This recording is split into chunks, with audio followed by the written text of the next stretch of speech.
Rajasthan high court के 43वें मुख्य न्यायाधीश के रूप में आज जस्टिस के.आर. श्रीराम ने पद एवं गोपनीयता की शपथ ली।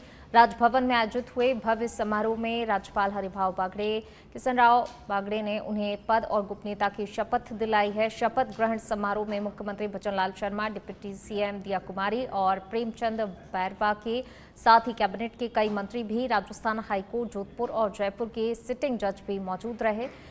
वहीं मद्रास हाईकोर्ट से तबादले के जरिए राजस्थान के मुख्य न्यायाधीश बने जस्टिस श्रीराम के आगामी दिनों में सुप्रीम कोर्ट जाने की भी संभावनाएं हैं।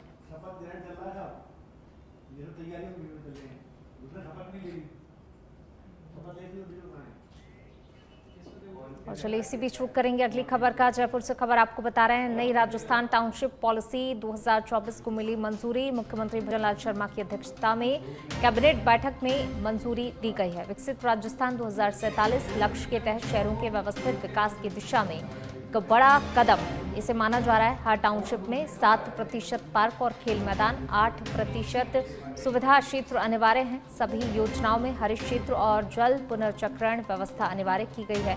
जरूरतमंदों को आवास का लाभ मिलेगा। ईडब्ल्यूएस LIG को पारदर्शी भूखंड आवंटन, श्रमिकों के लिए 5% क्षेत्र आरक्षित होगा।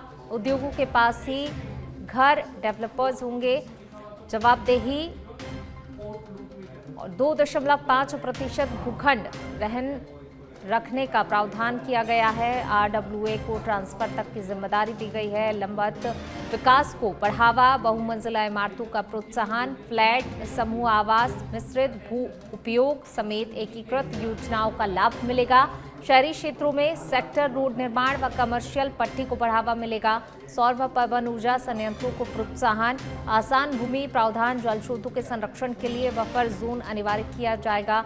राजस्थान अब बनेगा सुनियोजित नगरीय विकास का रोल मॉडल।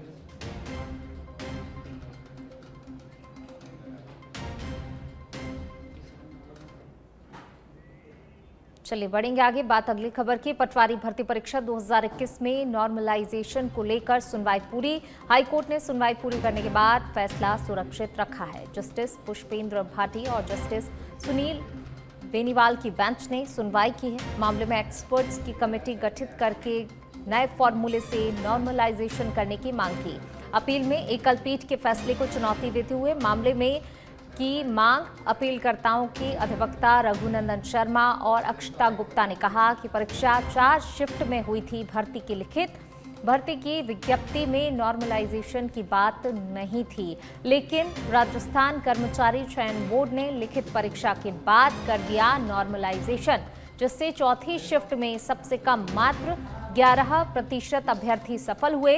और ऐसे में मांग है कि एक्सपर्ट कमेटी गठित करके नए फॉर्मूले से किया जाए नॉर्मलाइजेशन, जिससे सभी अभ्यर्थियों को समान अवसर मिल सके। उन्होंने बताया कि हमारी मांग को एकल पीठ ने कर दिया था खारिज, जिसके बाद हमने डिवीजन बेंच में अपील दायर की थी।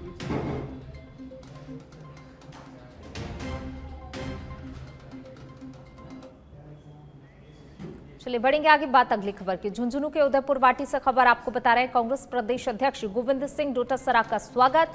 कांग्रेस कार्यकर्ताओं ने किया घूम चक्कर सर्किल पर स्वागत। नीम का थाना में संविधान बचाओ रैली में जाते समय स्वागत हुआ है। घूम चक्कर शाखामरी गेट पर जोरदार स्वागत किया गया। बड़ी संख्या में कांग्रेस पदाधिकारी सहित कार्यकर्ता भी मौजूद रहे। तो देखिए, जोरदार स्वागत यहां पर किया गया है कांग्रेस प्रदेश अध्यक्ष गोविंद सिंह डोटासरा का। बड़ी संख्या में यहां पर लोग पहुंचे और जोरदार यहां पर स्वागत उनका हुआ, कांग्रेस प्रदेश अध्यक्ष गोविंद सिंह डोटासरा का। तो झुंझुनू के उदयपुर वाटी की तस्वीरें, यहां पर घूम चक्कर सर्किल पर स्वागत किया गया है। बड़ी संख्या में यहां पर कार्यकर्ता समर्थक पहुंचे हुए थे। चलिए बढ़ेंगे आगे, बात अगली खबर की। अलवर में 11 दिन पहले पुलिस प्रताड़ना से परेशान होकर 22 साल के लड़के ने सुसाइड कर लिया था। सुसाइड नोट में 3 पुलिसकर्मियों सहित कुल 6 लोगों के नाम लिखे हैं। दोषियों पर कार्रवाई नहीं होने से परिजनों में आक्रोश है। पूर्व केंद्रीय मंत्री जितेंद्र सिंह और नेता प्रतिपक्ष टीकाराम जूली आज मृतक युवक के घर पहुंचे। उनके सामने मृतक की दादी और ताई बिलखने लगी। पूर्व केंद्रीय मंत्री जितेंद्र सिंह और नेता प्रतिपक्ष टीकाराम जूली ने परिजनों को ढांढस बंधाया। जूली बोले, मामले पर सरकार कोई जवाब नहीं देना चाह रही है। अब तक तो थाना सस्पेंड हो जाना चाहिए था।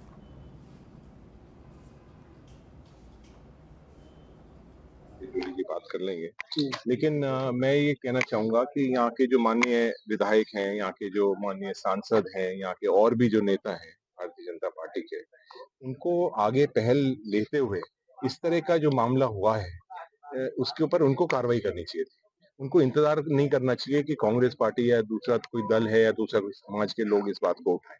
उनकी जिम्मेदारी बनती है, जनता ने उनको वोट दिया है, उनकी जिम्मेदारी बनती है कि वो इस परिवार को आके शांत रखे और जो दोषी पुलिसकर्मी हैं उनका ट्रांसफर नहीं, उनको सस्पेंड नहीं, उनको नौकरी से बाहर निकालना चाहिए। अच्छा, एक अहम बात है कि सैनी के भी मामले दर्ज हुए थे। कोई एक समाज का मामला नहीं है, ये पूरी सोसाइटी का मामला है, पूरे अलवर का मामला है, हर व्यक्ति का मामला है, हर बुजुर्ग का है, नौजवान का है।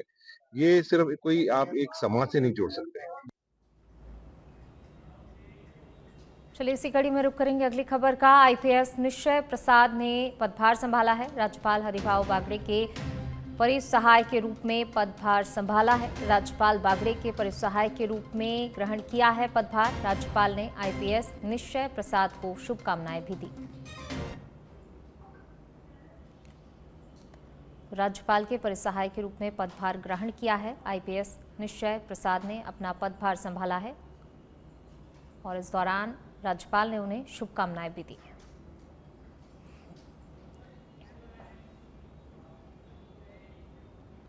इसी बीच रुक करेंगे अगली खबर का। जयपुर से खबर आपको बता रहे हैं। राजस्थान विश्वविद्यालय से खबर, ज्ञापन नहीं लेने से नाराज छात्र नेता कमल चौधरी ने रोकी है वीसी की गाड़ी। सामने खुद गाड़ी पर बैठकर छात्र नेता ने कुलपति की गाड़ी रोकी है। कुलपति सचिवालय के बाहर का पूरा ये घटनाक्रम, वीसी सचिवालय के बाहर छात्र धरने पर बैठे हुए हैं।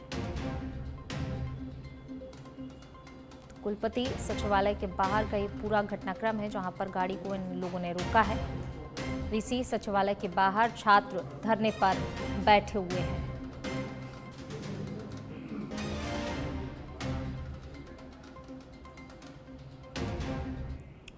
चलिए बढ़ेंगे आगे। खबर जयपुर के नगर निगम हेरिटेज से है जहां पर निगम आयुक्त डॉक्टर निधि पटेल ने तीज महोत्सव को देखते हुए तीज माता सवारी मार्ग का जायजा लिया। इसके साथ ही तालकटोरा, पॉन्ट्रिक पार्क, गणगौरी बाजार, चौगान स्टेडियम इलाके में सफाई व्यवस्था और चार दीवारी में किए जा रहे निर्माण कार्यों का भी निरीक्षण किया। तो वहीं मार्ग की मरम्मत और सफाई व्यवस्था को सुदृढ़ करने के आदेश भी दिए।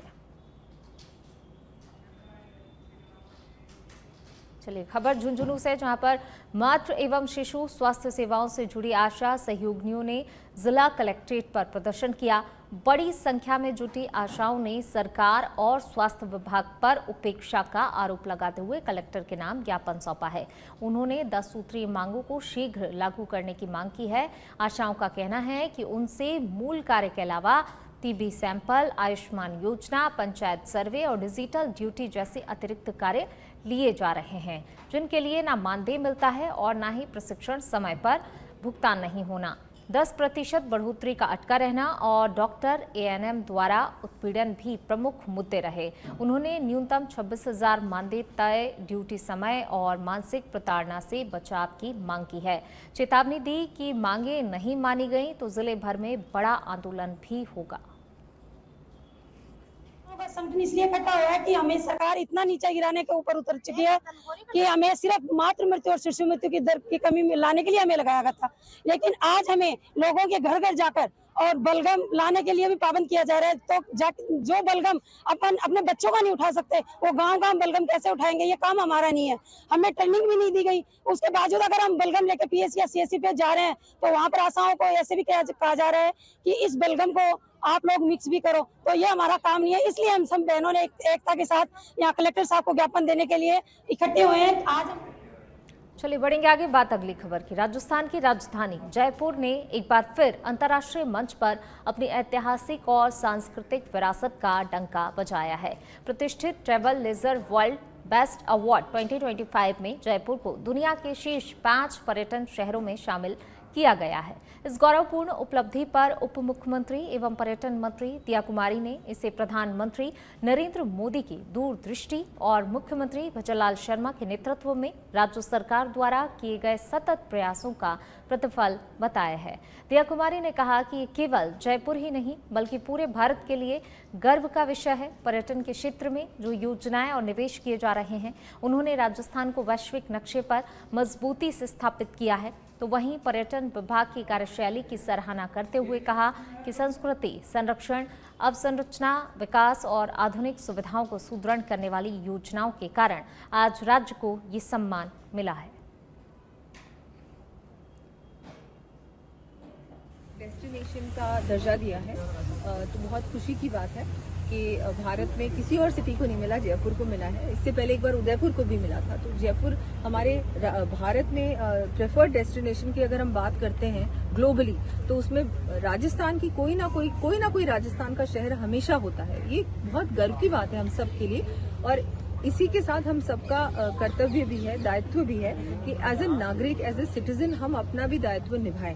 कहीं पर जहाँ देखते हैं कचरा है, कचरे को अपने आप लें अपने ऊपर। ये हमारा शहर है, किसी और का नहीं है। प्रशासन है, सरकार है, लेकिन फिर भी इसकी ओनरशिप हमारी है। हम लोग इसको अपना माने। कोई भी सड़क हो, कोई भी गली हो, नहीं रहते हो आप तो भी कोई बात नहीं, आप सफाई रखो। सफाई रखना हमारा कर्तव्य है। कहीं पर भी इस तरह के हम देखते हैं कोई भी कुछ भी लिख देता है, थूक देता है, ये सब करता है, ये सब ना तो खुद करें ना किसी और को करने दें। ये नागरिकों को अपने ऊपर लेना पड़ेगा। जिस दिन नागरिक रियलाइज करेंगे कि हमारा शहर है, मेरा शहर है, मेरी रिस्पॉन्सिबिलिटी है, उस दिन आप देखेंगे कि जयपुर ही क्या पूरा राजस्थान नंबर 1, चाहे सफाई की बात करें, चाहे प्रिफर्ड डेस्टिनेशन की बात करें, हर चीज में, चाहे इन्वेस्टमेंट की बात करें, राजस्थान। चलिए बढ़ेंगे आगे, बात अगली खबर की। सीकर के खाटू श्याम जी में एकादशी पर्व पर आस्था का सैलाब देखने को मिला। सावन महीने की कामनी एकादशी पर बाबा श्याम के भक्त बड़ी संख्या में खाटू श्याम पहुंचकर विशेष पूजा के साथ मन्नत मांगी। पौराणिक मान्यताओं के अनुसार कामनी एकादशी पर बाबा श्याम का दर्शन करना काफी शुभ माना जाता है। मुख्य रूप से हरियाणा, पंजाब, दिल्ली, मध्य प्रदेश, गुजरात, कोलकाता सहित राजस्थान के कोने कोने से बाबा श्याम के दर्शन के लिए भक्त खाटू श्याम जी पहुंच रहे हैं। नगरी खाटू श्याम जी में आज आस्था का सैलाब नजर आ रहा है। आज कामनी एकादशी है और आज बाबा श्याम की नगरी में दूर दराज से भक्त पहुंच रहे हैं। आपको बता दें, कामनी एकादशी पर बाबा श्याम के दीदार होना एक पौराणिक दृष्टि से काफी महत्व माना जाता है। आज खाटू श्याम जी के मुख्य मंदिर में 14 लाइनों में बाबा श्याम के दीदार हो रहे हैं। आप देख सकते हो कि यहाँ पर बाबा श्याम के दीदार के लिए है जो 14 लाइनें बनी हुई है, वो पूरी लाइनों में भक्त नजर आएंगे। हाथों में गुलाल है, गुलाब का फूल है और बाबा को ये अर्पित करते हैं। और आज एकादशी पर है दिल्ली, कोलकाता, पंजाब, हरियाणा, राजस्थान सहित तमाम प्रदेश से यहाँ पर भक्त पहुंचते हैं। बाबा श्याम की महत्ता है दिनों दिन बढ़ती जा रही है।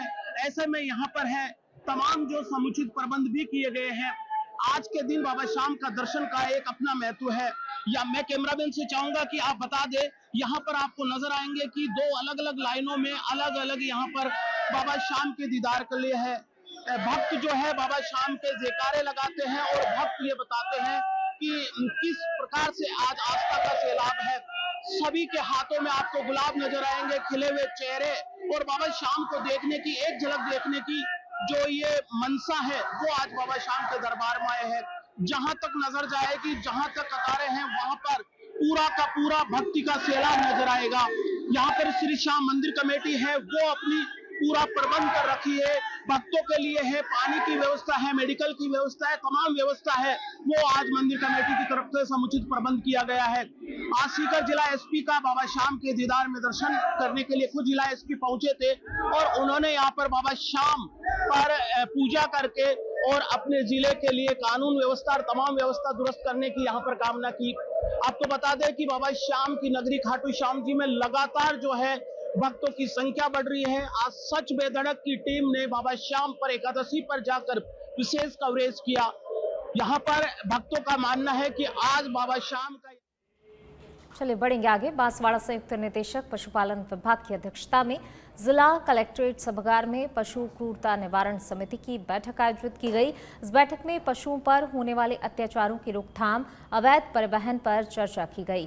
बैठक में जिले की 3 मान्यता प्राप्त गौशालाओं को पंजीकृत करते हुए उनके कार्यों की समीक्षा की गई। संयुक्त निदेशक डॉक्टर विजय सिंह पाटे सहित विभिन्न विभागों के अधिकारी, NGO प्रतिनिधि, सदस्य उपस्थित रहे। चलिए बढ़ेंगे आगे। बात अगली खबर की। झुंझुनू से खबर आपको बता रहे हैं, यमुना के पानी को लेकर 95 करोड़ रुपए मंजूर किए गए हैं। उत्तराखंड और हिमाचल प्रदेश में बनेंगे 3 बांध, इनमें से 2 बांधों का काम हो चुका है शुरू। मुख्यमंत्री भजनलाल शर्मा ने 95 करोड़ रुपए स्वीकृत किए हैं। स्वीकृति के बाद झुंझुनू में देखी गई है खुशी। विधायक राजेंद्र भांभू के प्रयासों पर सम्मान करने पहुंचे हैं लोग। भांभू के कार्यालय में बांटे गए हैं लड्डू। विधायक का भी अभिनंदन किया है।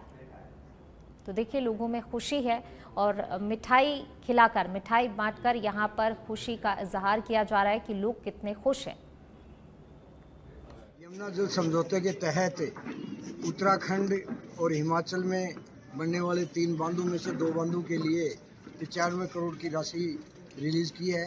जो राजस्थान का हिस्सा कुल 215 करोड़ है, उसमें से आज 95 करोड़ उन्होंने जारी कर दिए। इससे पहले हमारे मुख्यमंत्री जी ने DPR के लिए श्री बीट्स में मीटिंग ली थी।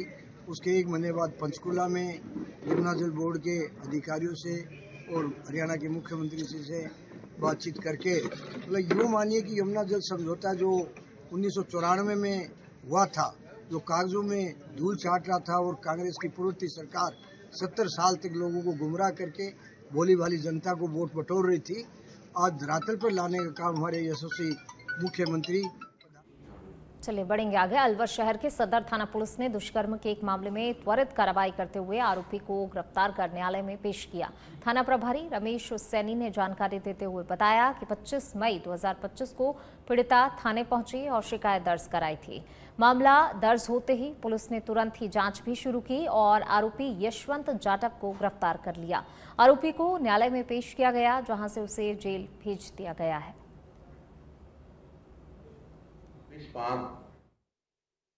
2025 को मुकदमा जो है एक महिला ने दर्ज करवाया कि एक मेरा परिचित युवक यशवंत जाटव के नाम से, उसने मेरे से दोस्ती करी और दोस्ती करने के पश्चात मुझे बहला फुसला करके एक जगह ले गया, जहां मेरे साथ उसने बलात्कार किया।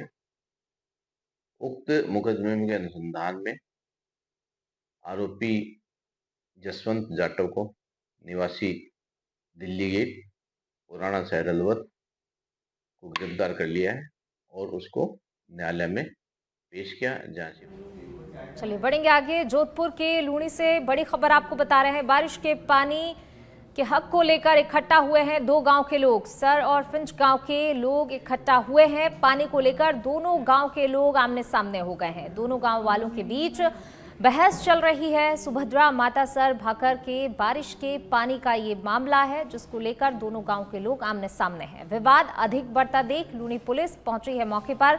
दोनों गांवों के बीच समझाइश का प्रयास किया जा रहा है।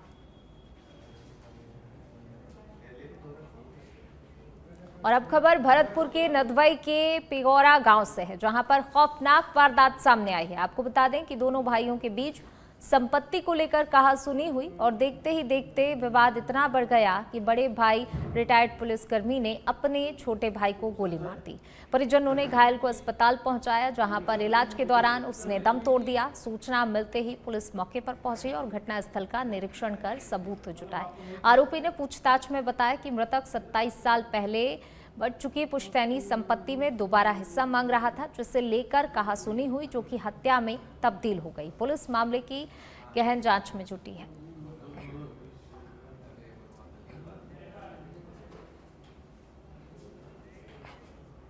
वहीं जयपुर में अपहरण कर फिरौती मांगने का मामला सामने आया है, जिसमें श्यामनगर थाना पुलिस ने कार्रवाई पर 2 आरोपियों को गिरफ्तार कर लिया है। पूछताछ में आरोपियों ने बताया कि व्यापार में नुकसान के चलते उन्होंने वारदात को अंजाम दिया। दरअसल पीड़ित दोस्त की बर्थडे पार्टी में शामिल हुआ था।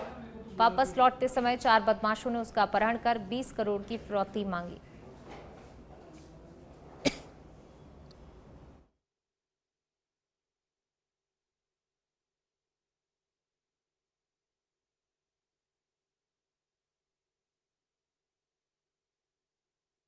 उदयपुर के रावच में पुलिस ने तस्करों के खिलाफ कार्रवाई को अंजाम देते हुए 2 शातिर तस्करों को गिरफ्तार किया है। तस्कर अवैध डोडा चूरा की तस्करी करते थे, जिनसे 4 क्विंटल 36 किलो अवैध अफीम डोडा चूरा बरामद किया गया है, जिसकी कीमत 65 लाख रुपए है। पुलिस ने एनडीपीएस एक्ट के तहत मामला दर्ज कर जांच शुरू कर दी है।